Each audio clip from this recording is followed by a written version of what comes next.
Números, livro de Números, capítulo 9, versículo de número 2. Diz assim a palavra do Senhor: os israelitas devem celebrar a Páscoa na ocasião própria. Eu vou repetir. Os israelitas devem celebrar a Páscoa na ocasião própria. Vamos orar, irmãos, mais uma vez?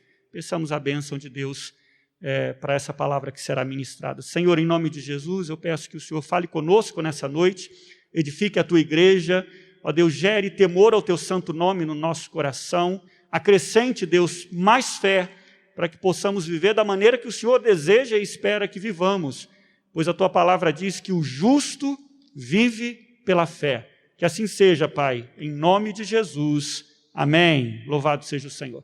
Irmãos, é generalizado o fato de que as pessoas, de um modo geral, têm dificuldade de ler o Antigo Testamento.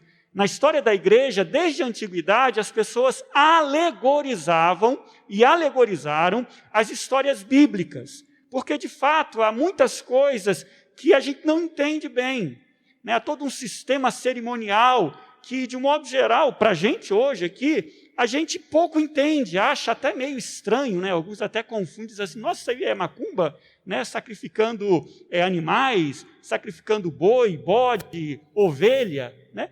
Então, isso na história da igreja é generalizado, mas a própria Bíblia nos ensina e nos instrui e nos orienta a como ler e entender essas histórias. Se você abrir comigo, em Romanos capítulo 11, versículo de número 4, nós vamos aprender o primeiro princípio. E qual é o primeiro princípio? Que tudo o que o povo de Deus, né, passou e viveu no Antigo Testamento serve de instrução e orientação para a nossa vida. Por isso, no início de Romanos 15, versículo 4, diz assim: pois tudo que foi escrito no passado foi escrito para nos ensinar. Aí esse pedacinho aí, né? Para nos ensinar. Há ensino de Deus ali, mas mesmo assim ainda não ajuda muito. Aí entra em cena um segundo princípio. Abra comigo, por favor, Colossenses, capítulo 2, versículos 16 e 17. E qual é o princípio? Ler as histórias do Antigo Testamento, tentando encontrar, tentando achar Jesus e a sua igreja. Jesus e o povo de Deus. Por isso, irmãos, aqui em Colossenses, capítulo 2, versículos 16 e 17, Paulo fala sobre esse princípio. Hoje a gente vive uma época em que as pessoas estão, por exemplo, querendo trazer do passado para o presente algumas festas, alguns rituais que os judeus praticavam. Tem igrejas tocando shofar. Shofar é aquele chifre, né, de cordeiro, aquele chifre às vezes de bode também, que se tocava para as celebrações. Tem gente fazendo festa dos tabernáculos, tem gente fazendo um monte de coisa. Irmãos, bobagem. Não é assim que nós devemos ler e entender. A Bíblia fala que Jesus é o cumprimento de tudo isso. Que em Jesus Cristo, em Jesus nós vemos o templo. Jesus é o templo de Deus.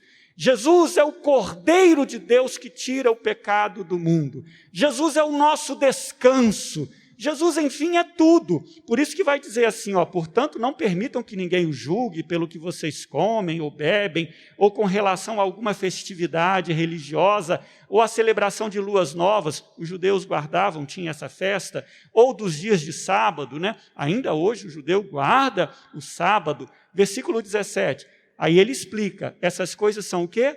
Sombras. Sombras do que haveria de vir. A realidade, porém, encontra-se em quem, irmãos? Em Cristo. E é assim, então, que nós devemos ler e entender. Volta comigo aqui, irmãos, em Números, capítulo 9. Assim, a gente tem que ler, né? A Páscoa. Nós celebramos a Páscoa, mas não mais com o cordeiro, não mais com ervas amargas, não mais, né, com os chamados pães asmos, que são pães sem fermentos.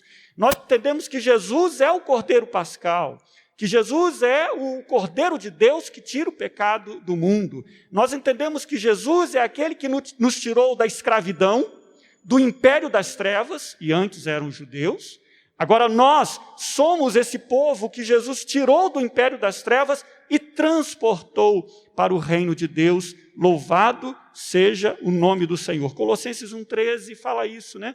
Ele vos tirou do império das trevas e vos transportou para o reino do seu amor. Nós somos os peregrinos, nós estamos em peregrinação no deserto deste mundo.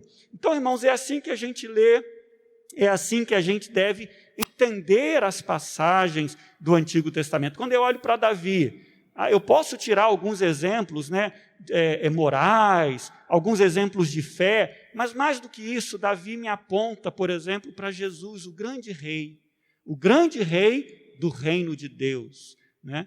Jesus é aquele que governa sobre a nossa vida, é aquele que é o Senhor absoluto do nosso coração e da nossa vida. Então, irmãos, eu não vou me delongar mais. Volta, por favor, presbítero Tiago, coloca lá em Números, capítulo 9, versículo 2. Eu queria aqui tirar dois ensinamentos aqui desse texto de Números 9, 2. Para esse momento, hoje nós vamos celebrar a ceia do Senhor, vamos partir o pão, vamos tomar, né, do vinho, no caso, do suco de uva, né, e eu queria aqui trazer esses dois ensinamentos. O primeiro deles, a Páscoa, que é Jesus Cristo, a ceia do Senhor, deve ser celebrada. Veja comigo mais uma vez, irmãos. Os israelitas devem fazer o quê?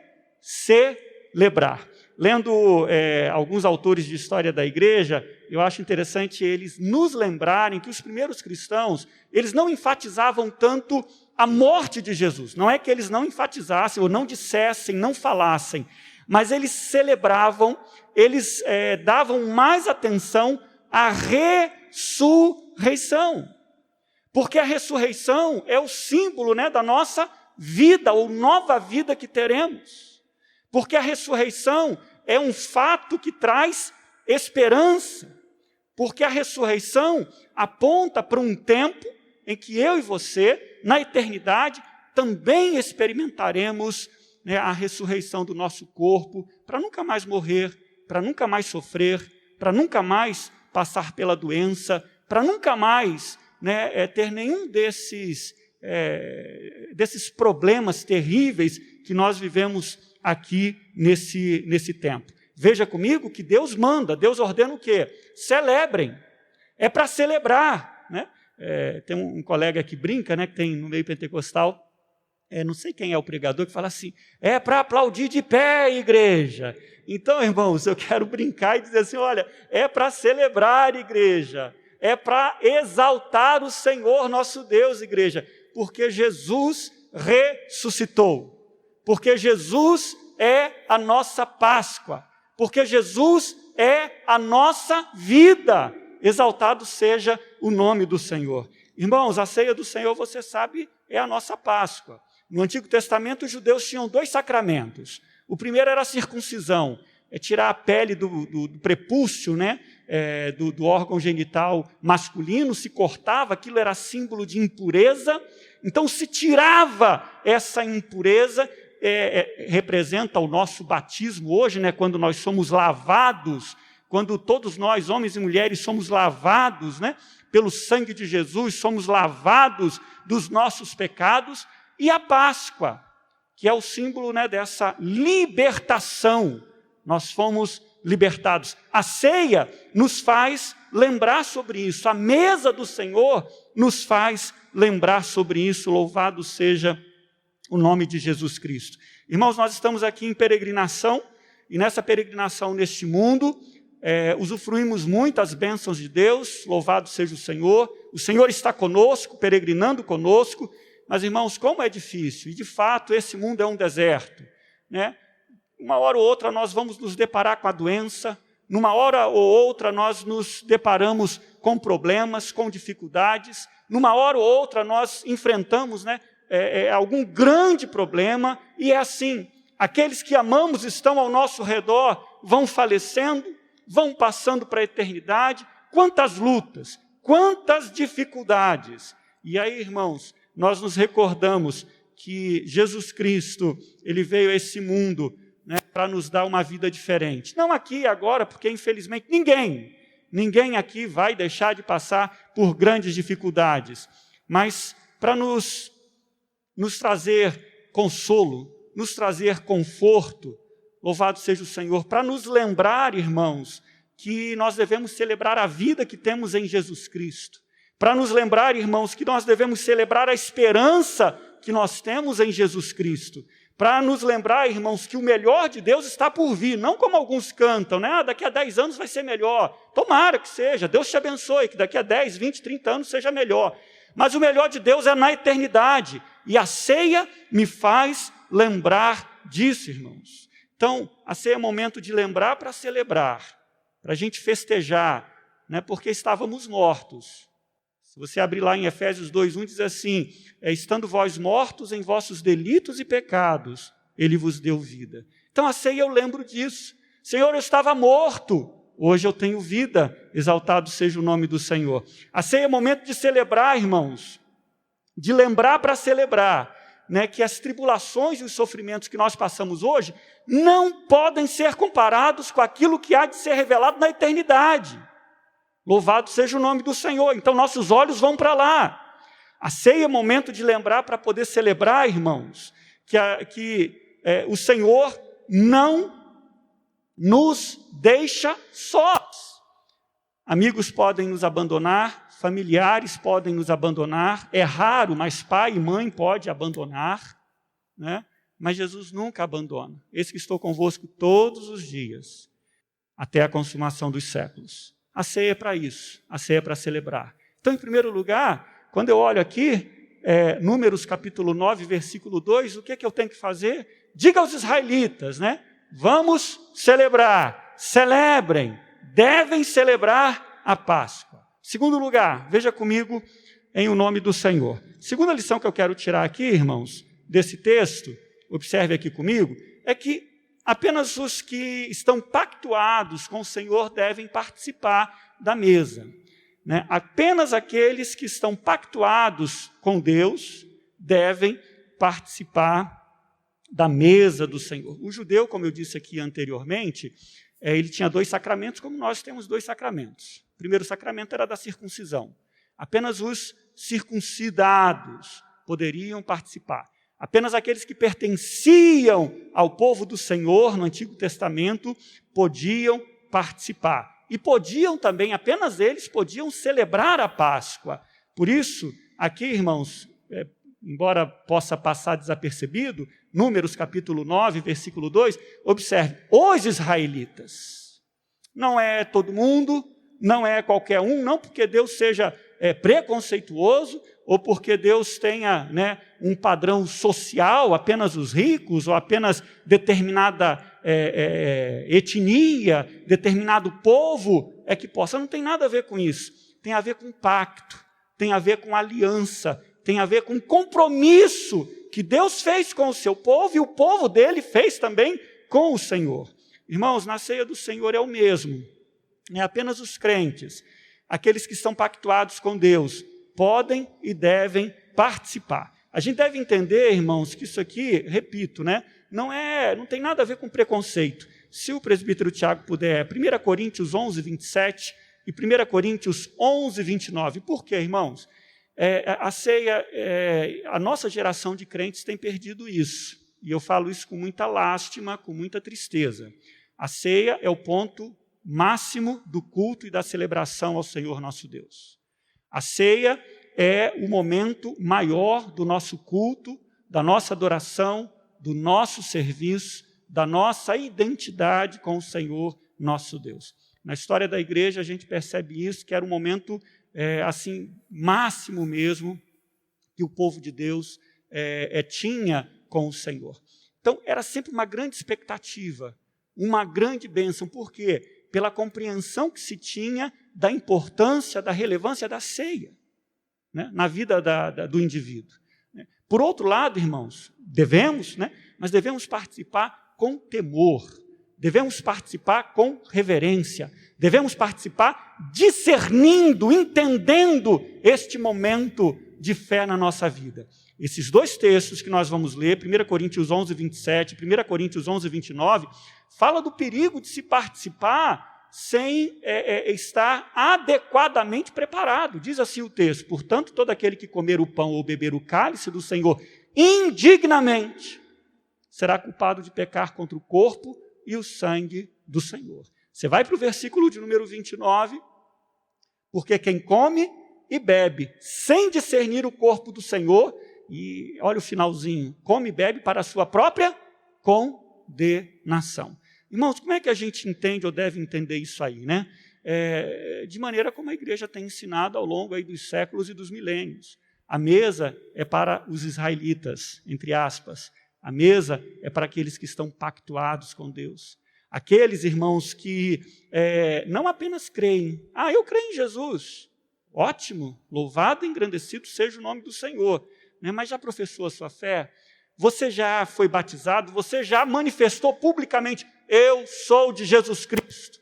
Eu pertenço à igreja de Jesus Cristo. Sim, eu declaro que pequei contra o Senhor e que agora me arrependo dos meus pecados, me prostro ao Senhor e agora eu quero andar na presença dEle. Irmãos, são para esses. Né? Ninguém aqui é melhor, quem já professou a fé ou batizou, não é melhor do que quem não professou e não batizou. Né? Não significa isso, obviamente, mas a gente precisa entender isso, irmãos. Veja comigo a importância da ceia. João capítulo 6, versículos 54 e 56. A ceia diz que nós pertencemos, ou ao participar da ceia, nós declaramos que pertencemos ao Senhor. Ao participar da ceia, nós somos alimentados espiritualmente. Meu olho não vê, né? Mas eu sei que espiritualmente eu estou sendo alimentado pela graça do Senhor. Eu sei que há um testemunho, entre aspas, né, celestial, de que eu sou do meu amado e o meu amado é meu. Diz o versículo 54, todo que come a minha carne, é claro que Jesus está falando metaforicamente, né? É óbvio, você sabe disso, eu sei disso, a gente sabe disso. E bebe o meu sangue, tem a vida eterna. E eu ressuscitarei no último dia. Irmãos, esse pacto que temos com o Senhor. Eu sou do meu amado é meu, eu como da carne, eu bebo do sangue, eu como do pão, eu tomo do vinho, e eu sei que naquele último dia, se Jesus não vier antes, eu já estando morto, eu vou ouvir o som da trombeta, e eu serei ressuscitado, e você será ressuscitado pelo poder de Deus, louvado seja o Senhor. É isso, irmãos. A ceia me diz isso, versículo de número 56. Todo aquele que come a minha carne e bebe o meu sangue, permanece em mim. E aí complementa, e eu nele. Ao participar da ceia, né, Jesus está comigo, e eu estou com Jesus. Irmãos, que privilégio maravilhoso. Eu encerro aqui, queridos, Números capítulo 9, né, versículo 2, para a gente encerrar aqui esse momento e participar da mesa e da ceia do Senhor. Né? Aí mesmo onde você está, né, se você puder, fale mentalmente ou fale aí onde você está. Vamos ler juntos aqui, né? Os israelitas devem celebrar a Páscoa na ocasião própria. Eu vou aqui mudar só um pouquinho e vou dizer o seguinte: os crentes em Jesus devem celebrar a ceia na ocasião própria. Somos crentes em Cristo Jesus e celebramos a ceia do Senhor. Amém, queridos? Privilégio maravilhoso. Não abra mão desse privilégio. Não abra mão dessa bênção. Né? É maravilhoso, é bênção do Senhor. É glória, exaltado seja o nome do Senhor. Que Deus nos abençoe, irmãos. Que Deus fortaleça a tua fé. Que Deus te faça crescer cada vez mais nos caminhos dele. Amém? Curve a sua fronte, vamos fazer uma oração. E logo em seguida nós vamos celebrar a mesa do Senhor. Curve a sua fronte e vamos orar. Pai, obrigado pelo privilégio de participarmos da mesa do Senhor.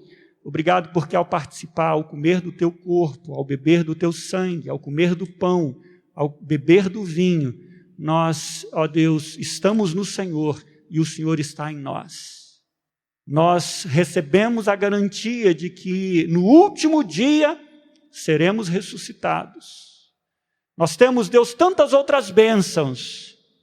Te agradecemos por isso, Pai. Muito obrigado mesmo. A gente sabe que a maioria da humanidade, infelizmente, não partilha dessa bênção. E o Senhor nos deu esse privilégio. O Senhor nos deu o privilégio de, sem arrogância, sem nos acharmos superiores, né, podermos ó Deus, nos alegrar no fato de que somos do Senhor e o Senhor é nosso. O Senhor nos salvou, o Senhor nos libertou, o Senhor nos enche de esperança, o Senhor nos dá a paz. Exaltado seja teu nome por isso. Abençoa a tua família, abençoa teu povo, abençoa meus irmãos e irmãs que estão aqui, que ao comerem, que ao beberem, eles sejam nutridos, fortalecidos, edificados, consolados, que a graça do Senhor seja derramada abundantemente em cada um. Em nome de Jesus. Amém.